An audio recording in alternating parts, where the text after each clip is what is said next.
Herzlich willkommen zu der Herzensreise durch das Hohelied. Wir sind in Kapitel 6.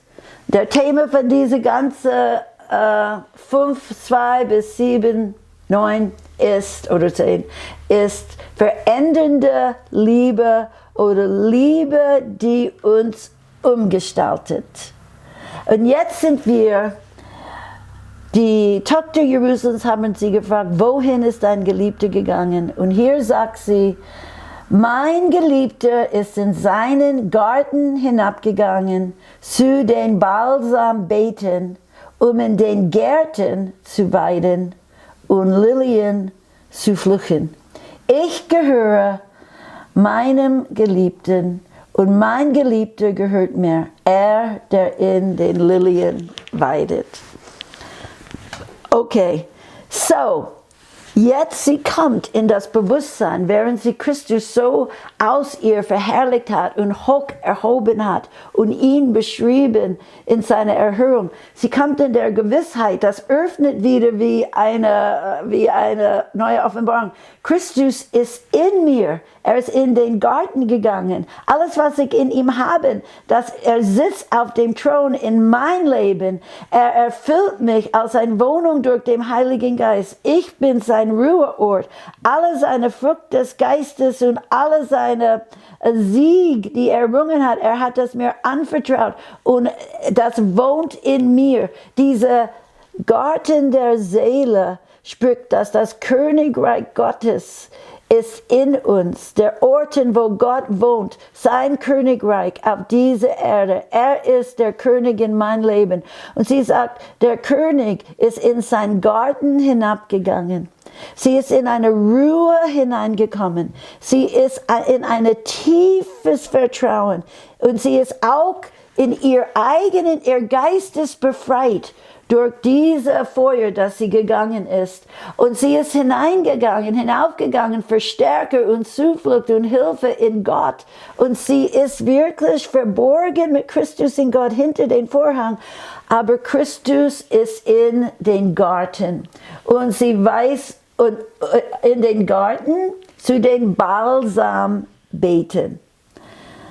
Den Balsambeeten. Das sind die Orte, die Balsambeeten, wo Lobpreis ist, da wohnt Gott.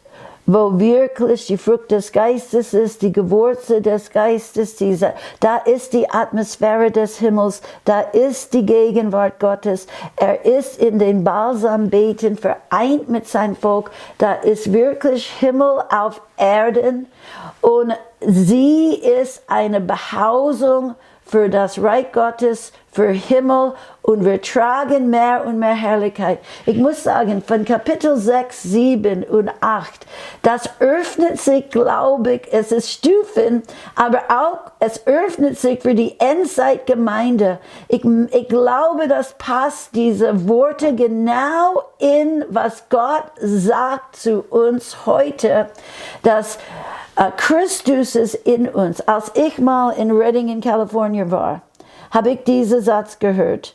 Die haben gesagt, wer ist die Hoffnung von Redding? Und alle haben gesagt, Jesus. Und die haben gesagt, ihr seid die Hoffnung für Redding, weil Christus in uns, Christus in seiner Gemeinde, Christus in sein Volk, die hervorstrahlt, ist die Hoffnung für diese Welt. Die Gemeinde ist das Licht und Hoffnung. Das ist die Botschafter Christi.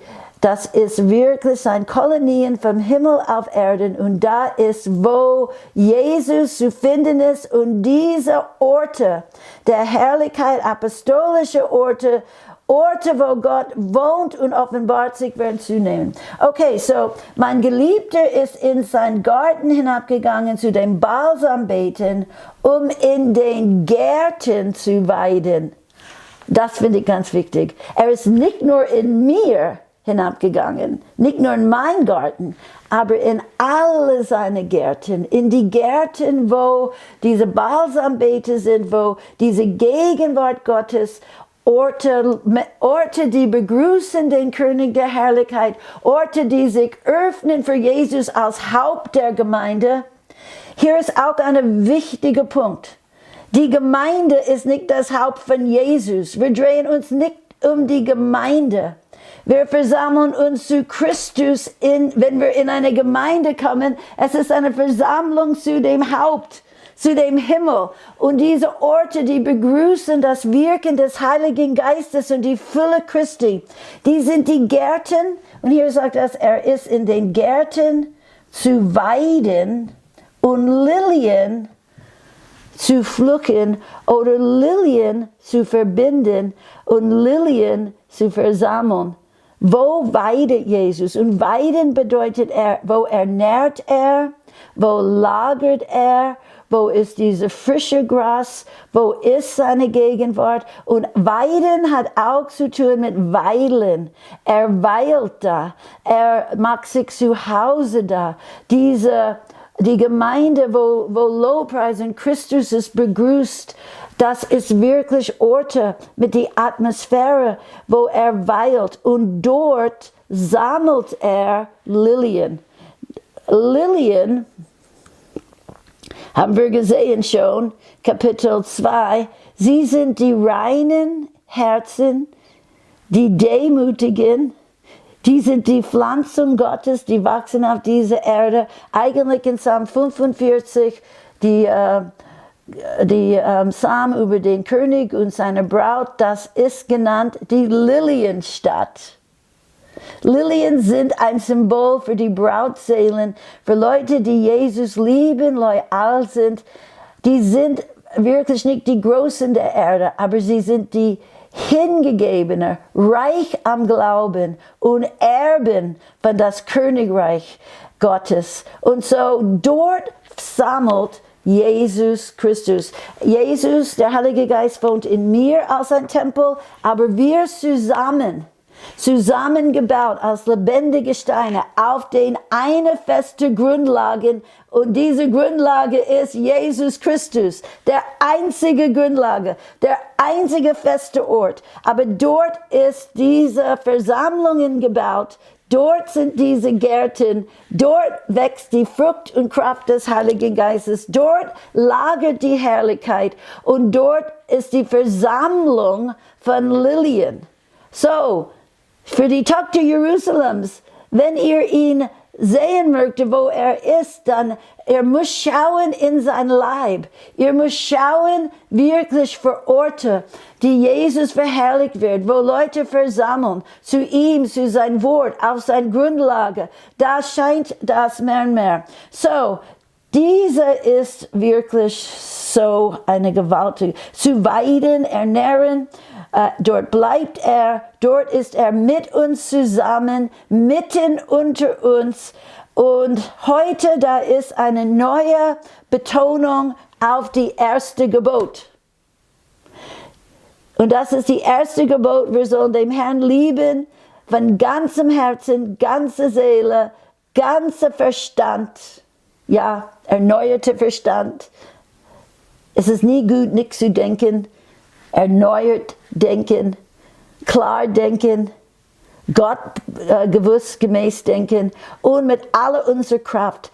Und diese Sehnsucht für die Gegenwart Gottes ist die Brautseele. Und das ist so, man sieht das, komm hervor, wirklich diese Verlangen nach Jesus im Zentrum. Nicht ein Mensch im Zentrum, nicht ein Dienst im Zentrum, nicht eine Denomination im Zentrum, nicht die Gemeinde im Zentrum. Die sind alle wichtig. Aber im Zentrum, als Haupt, als Quelle, als der die Ehre gebührt, als der mit dem wir hineinwachsen, jeder Einzelne ist in Christus. Und so, preis dem Herrn. Wir können Jesus immer finden in sein Volk, in sein Leib.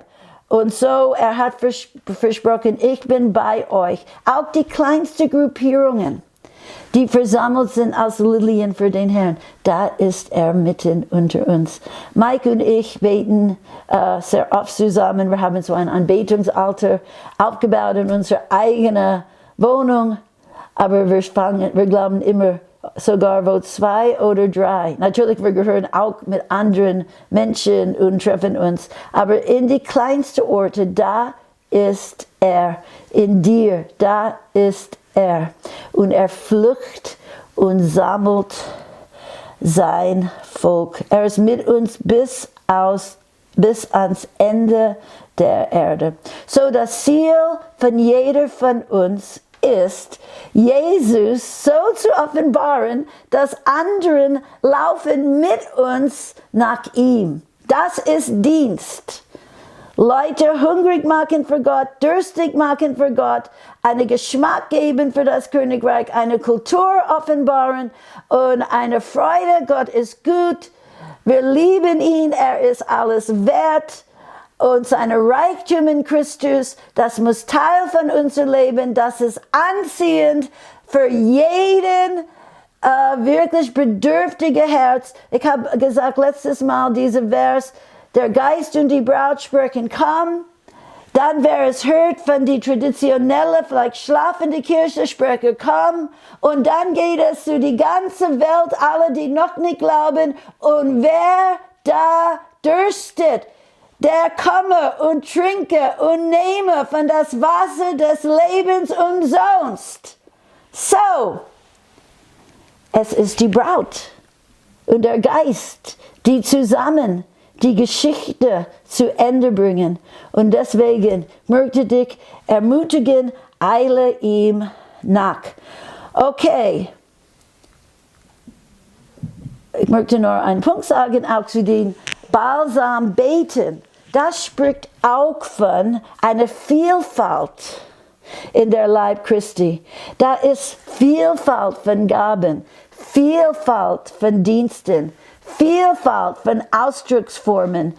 Und diese Seele, weil sie so einen Verlust hat und weil sie vielleicht von ihrer eigenen Denomination oder Gruppe hinausgestoßen ist, sie ist gelandet in den Armen des Vaters und sie ist gelandet in dem Leib Christi und sie sieht jetzt so viel verschiedene Vielfalt und sie kann allen dienen.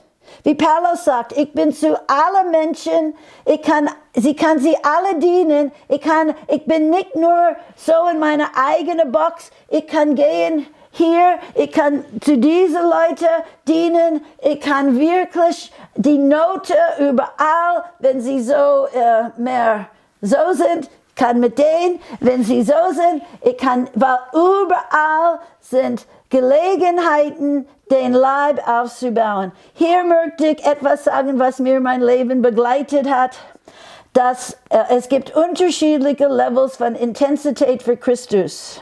Aber jetzt ist sie nicht mehr eingesperrt mit einer hochmütigen, religiösen Haltung. Und jeder Stolz in unser Leben wir werden befreit. Stolz der Gnade. Das bedeutet Stolz der religiösen, vielleicht Errungenschaften.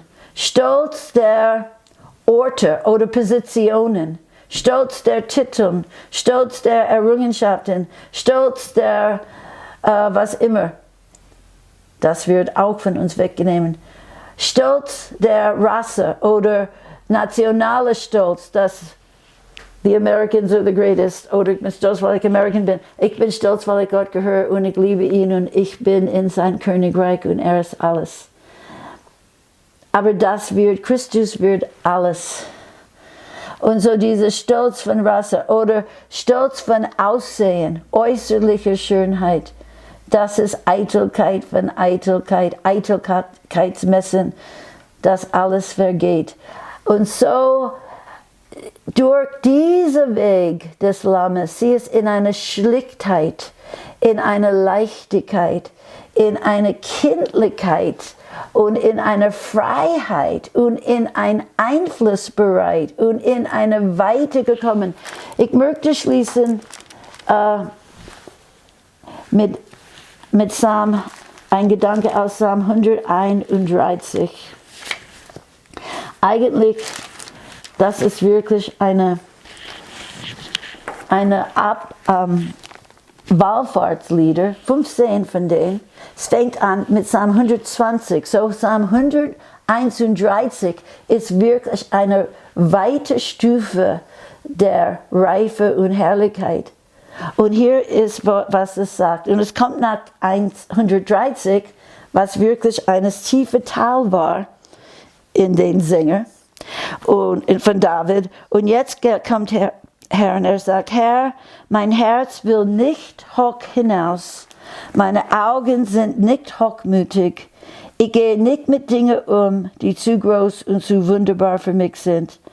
Habe ich meine Seele nicht beschwichtigt und beruhigt, wie ein entwöhntes Kind bei seiner Mutter, wie ein entwöhntes Kind ist meine Seele in mir. Harre Israel auf dem Herrn, von nun an bis in Ewigkeit. Und so, diese Seele ist in eine Ruhe gekommen, in eine Kindlichkeit.